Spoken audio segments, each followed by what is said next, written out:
Welcome to a new episode of Snapbook, the podcast where we break down the books you care about so you don't have to read them cover to cover.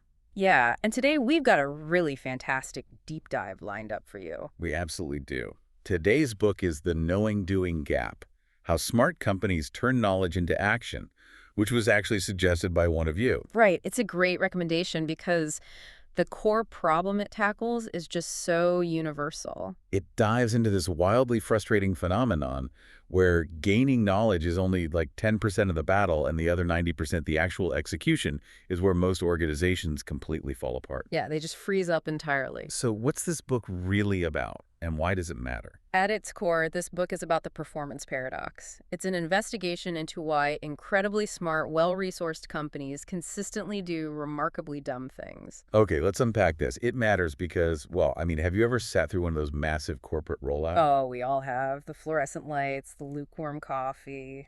Right. You read a 500-page consultant's report, or you attend this incredibly costly training seminar, and then you go back to your desk and watch your organization change absolutely nothing. It's maddening. But what's actually new or different here? Let's break it down. Yeah, the sheer scale of this illusion is expensive. The authors point out that companies spend over $60 billion annually on training. $60 billion. It's just a staggering amount of capital. And another $43 billion on management consultants. In 1996 alone, they published over 1,700 business books. We are definitely not starved for information. No, we're drowning in it. Yeah.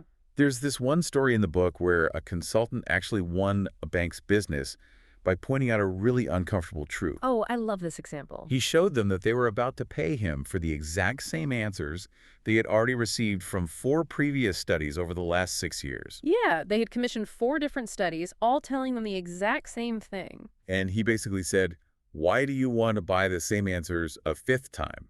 What you need is execution. Right, the fundamental premise here is that the gap between ignorance and knowing is so much smaller than the gap between knowing and doing. Exactly. They even started a restaurant chain, right? Like a 120-unit chain. Yeah, they asked the managers to rate how important it was to share financial information with everyone on the staff. And they rated it really high, like a 4.3 out of 6. They knew it mattered. But when asked how much they actually did it, the score dropped to a 3.8.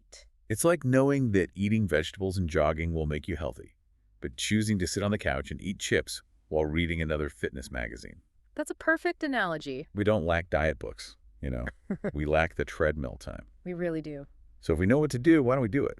Let's get into insight number 1, the knowledge management trap. Yeah, the talk versus action dynamic. What it says is that organizations fundamentally confuse storing information with actually using knowledge.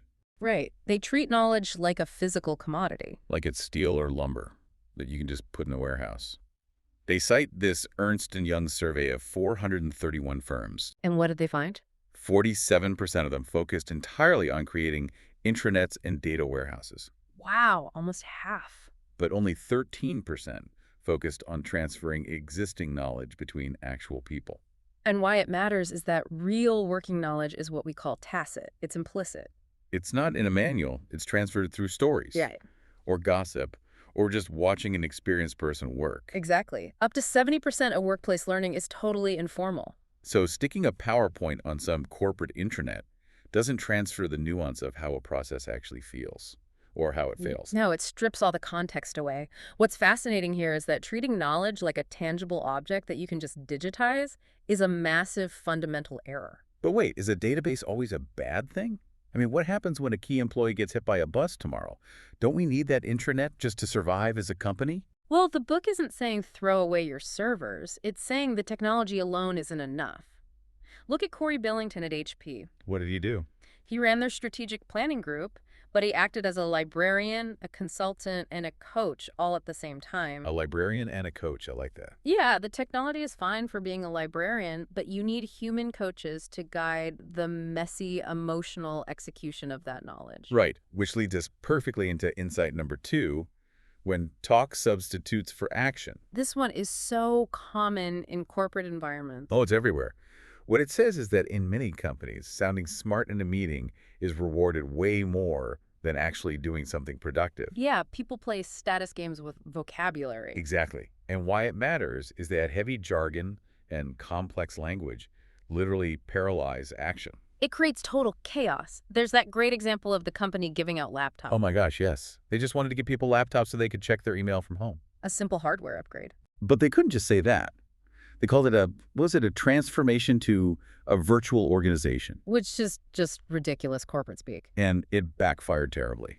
Widespread rumors started that the physical office was closing and everyone was getting fired. Just because executives wanted to sound visionary. Right. So the antidote to this, what the book says, is actually doing the work, closing the loop between talk and action. Like Thomas Edison, he wasn't just sitting in a pristine office writing memos. He had invention factories where he worked intimately alongside his team. Getting covered in soot, actually building things, and they contrast that with the U.S. Army's after-action reviews. Right, where they run these grueling 18-hour combat simulations with thousands of soldiers in the desert. And the second it's over, they don't write a report.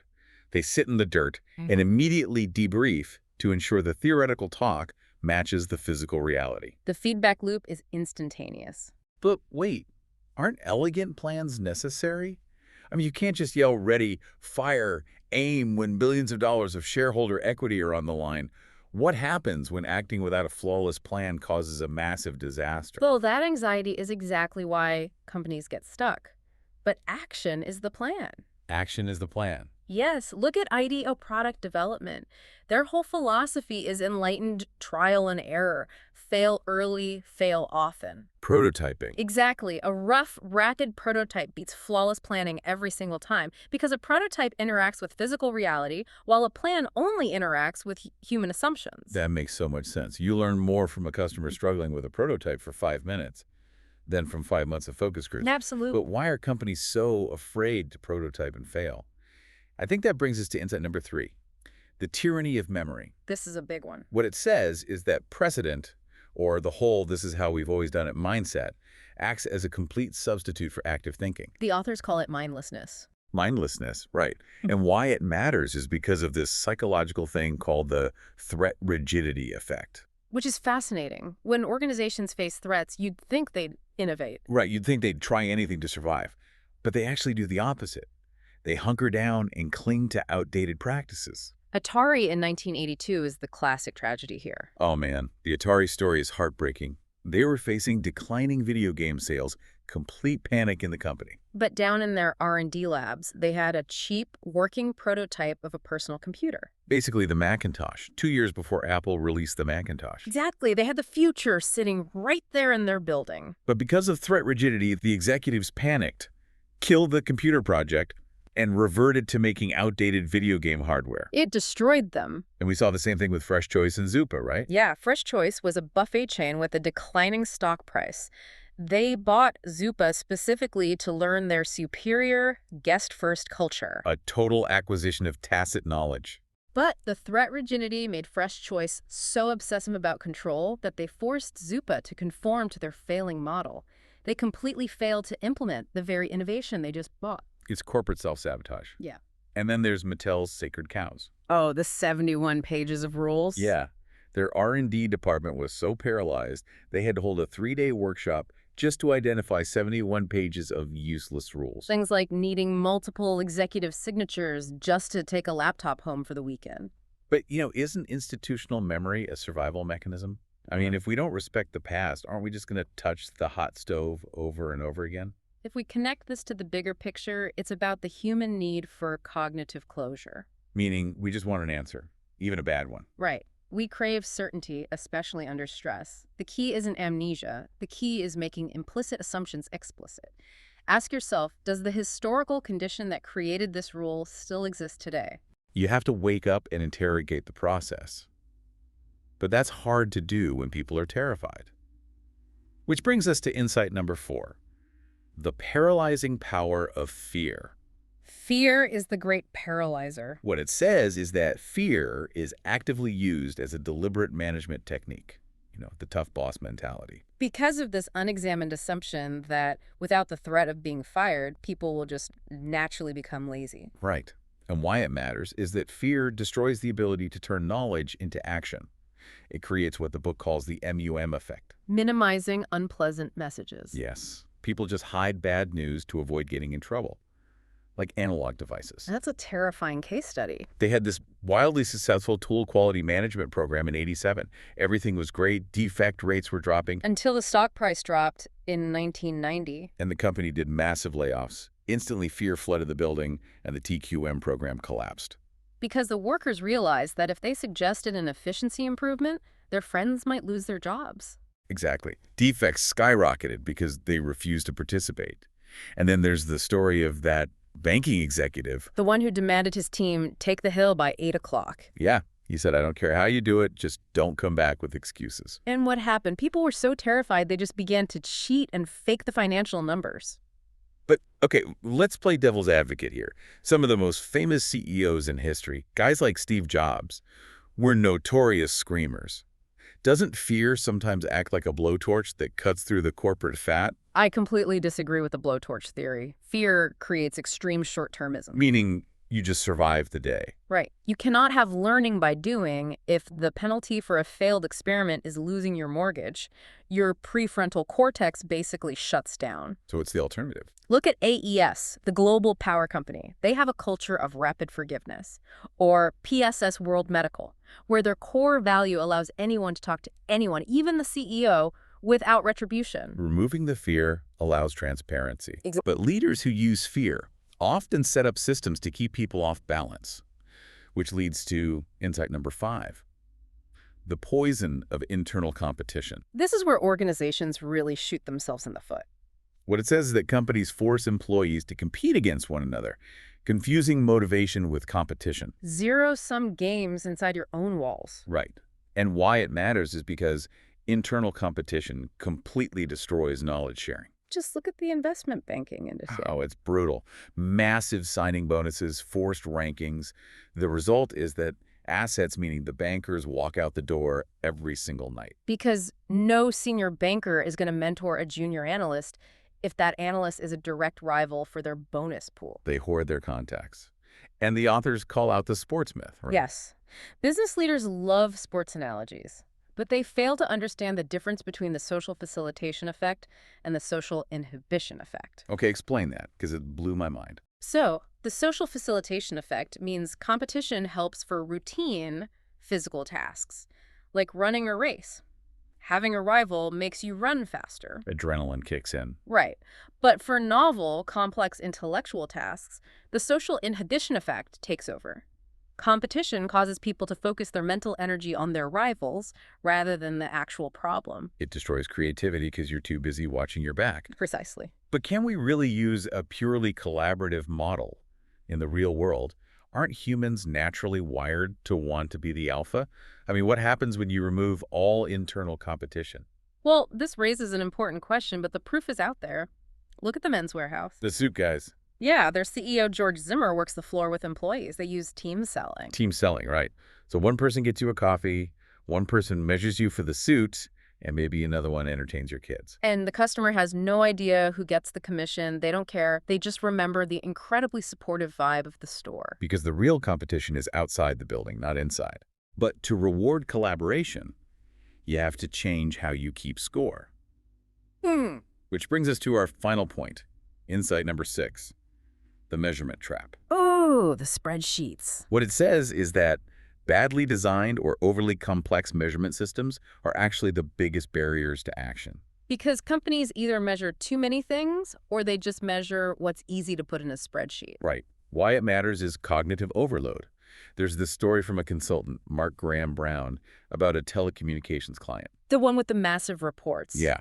The executive team expected their managers to review between 100 and 200 pages of data every single week. It's absurd. You're not managing people if you're reading a 200-page data dump. You're just paralyzed by numbers. But wait, we all know the cliche. What gets measured gets managed. If you don't track the data, aren't you just flying the plane blindfolded? You have to measure, but the measurements must be simple, highly visible, and tied to your core philosophy. Like Wainwright Industries. Yes, they don't use dense reports. They use simple visual indicator systems right on the factory floor. Color-coded lights and bins. So everyone knows in real time if they are producing the desired results. It guides action in the moment instead of reporting on it a week later. Which really brings this all together. All these insights funnel down into one massive shift in mindset, focusing on the why before the how. If you understand why you value collaboration over individual heroics, the execution just naturally follows. All right, so for everyone listening, here is your snap action. This is the one thing we challenge you to try this week based on the deep dive. It's time to find a sacred cow. Exactly. We challenge you to identify one sacred cow in your own organization or your daily workflow. Just like Mattel's 71 pages of useless rules. It could be a recurring meeting where nothing is ever decided. It could be a report that takes you hours to write that nobody actually reads, or a metric that you know drives selfish behavior. Find it and then actively kill it. Yes. Stop talking about how useless the Zoom meeting is on Slack and actually cancel it from the calendar. Shift from knowing it's broken to doing something about it. Snap this into your routine and see what happens. And as you do that, consider this one final thought. The most terrifying, but honestly liberating truth is that your competitors probably already know all of your industry's secrets. It's true. They read the same books. They hire the same consultant. Exactly. Your knowledge is a commodity. Your only true competitive moat is how fast you can turn that shared knowledge into physical action. Wow. Execution is everything. Well, thanks for listening to Snapbook. Got a book or a complex topic you want us to break down next? Drop it at snapbook.fm or tag us on social at snapbookpod. We love seeing your suggestions. We really do. And if you like this episode, share it with someone who's thinking about reading The Knowing-Doing Gap but never quite got around to it. Until next time, snap in, level up.